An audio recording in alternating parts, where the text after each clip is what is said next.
friends, I'm Bethany Yingling. I am the Friends Membership Program Manager for the Gettysburg Foundation, and I am here in the Lincoln Cemetery with Gene Green, a local historian and the president of the Lincoln Cemetery Project Association.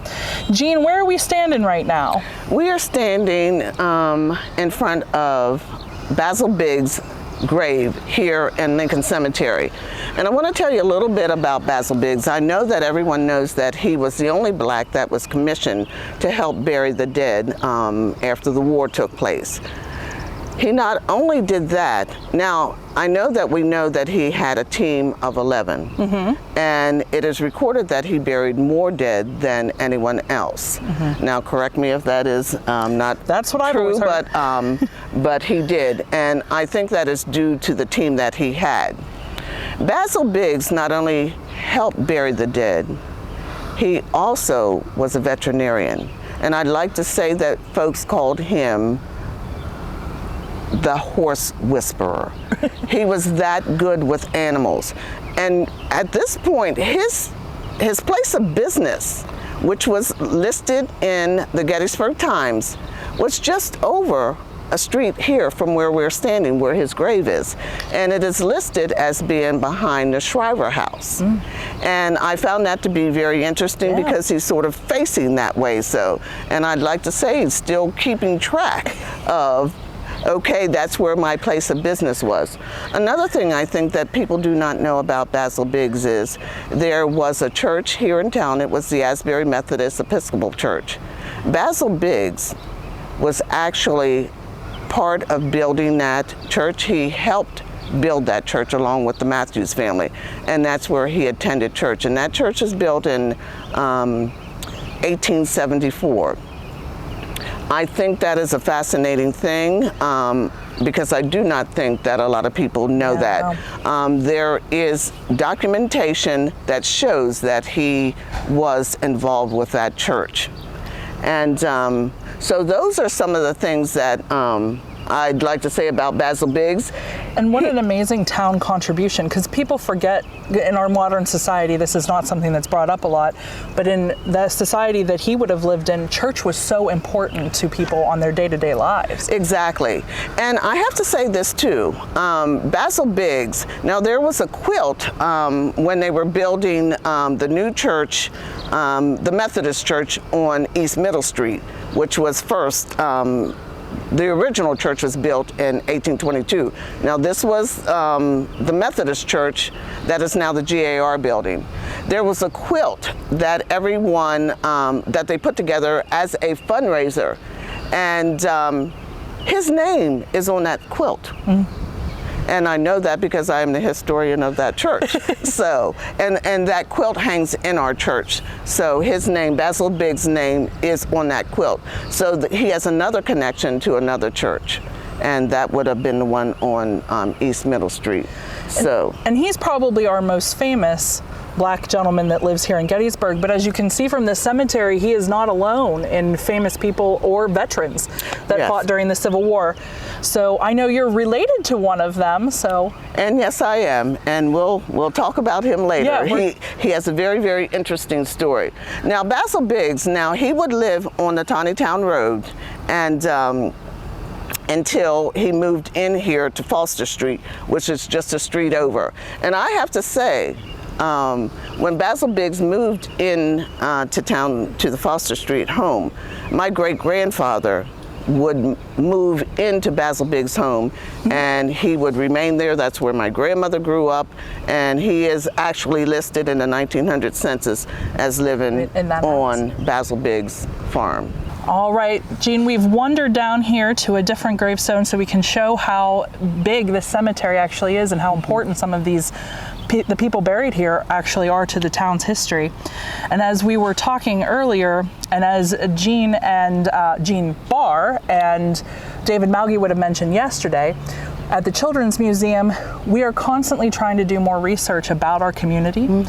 And you and I have talked over the years about trying to add a black child's experience to the Children's Museum. And then how much of a struggle that is because there aren't those accounts. But you have miraculously found an account of an adult who wrote about his experience during the battle after the war. Can you tell us a little bit about Isaac Carter? Yes.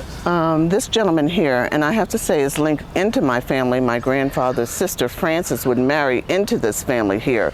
So we have this connection. This gentleman here, Isaac Carter, as you can see, was a United States colored troop.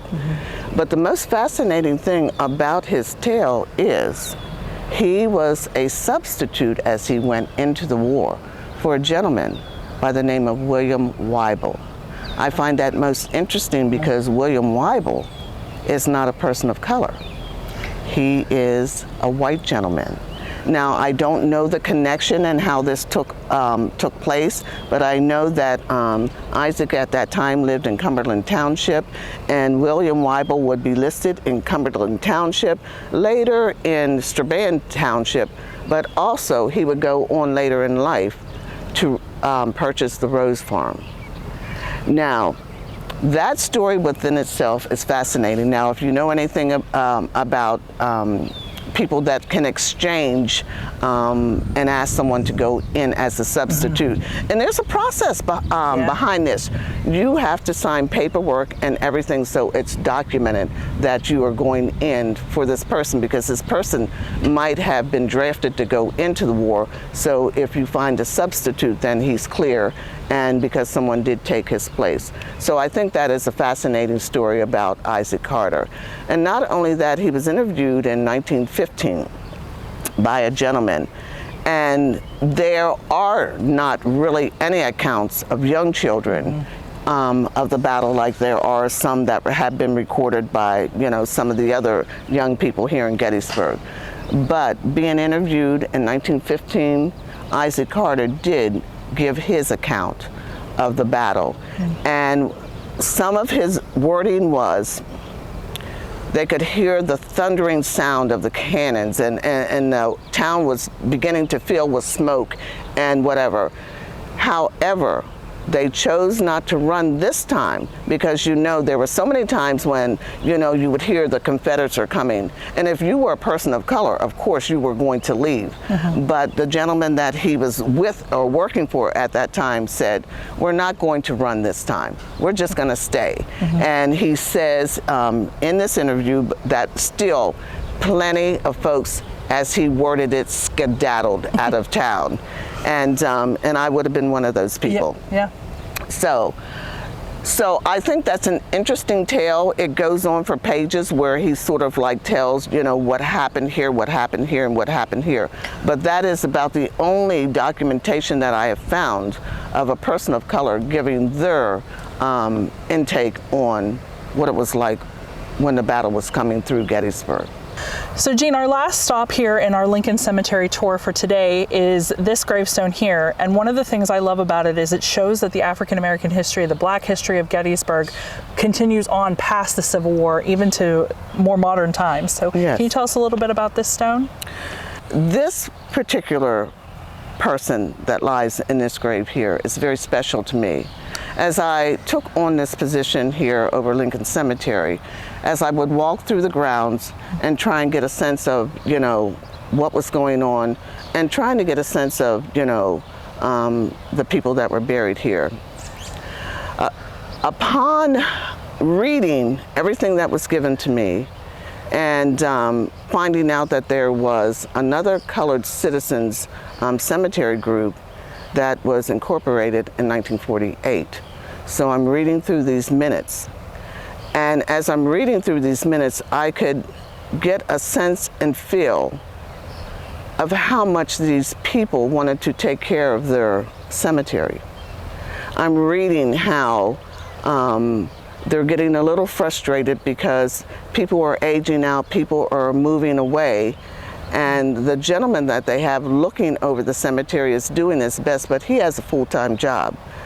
And I'm reading this, and I can feel her, I could just feel how much she wanted to care for the cemetery, but it was beginning to get a little bit too much for her and the several people that were on the board. One of the things she said in here in the minutes was, and they knew that they were going to have to look outside of the colored community for help. but she said, we will try our best to take care of our own, but eventually we do need additional help. Now, as I'm reading these minutes, and I knew her name, but I did not know where she was buried in here. 6 weeks after I had taken on this position, I'm leaving, locking up, and each day I was in here, my eyes would be drawn to one particular stone, and it would be this stone right here, not knowing she was the one whose minutes I was reading. And I would say to myself, each time I left, I'm going to go over and see who this is. And I would forget. One day, locking up, my eyes came to this stone. I unlocked the gate and came over, and I said, I'm going to see who you are. And when I walked over and I saw this name, it touched my heart, because I read her words and I could feel the need and how passionate she was about trying to keep this cemetery going. And I stood here and I spoke to her and I told her, don't worry, we'll get this done for you. Yeah. One of the things I love about that story so much is that it shows the grassroots nature of what happens here in Gettysburg. Yes. And not only here at the Lincoln Cemetery, but the Gettysburg Foundation itself being starting out as a grassroots organization in the late 80s. And one of the things that we are trying to bring to the public's view during these videos is that history starts with the individual. We all are required to open our eyes and see where we fit in our own story. Yes.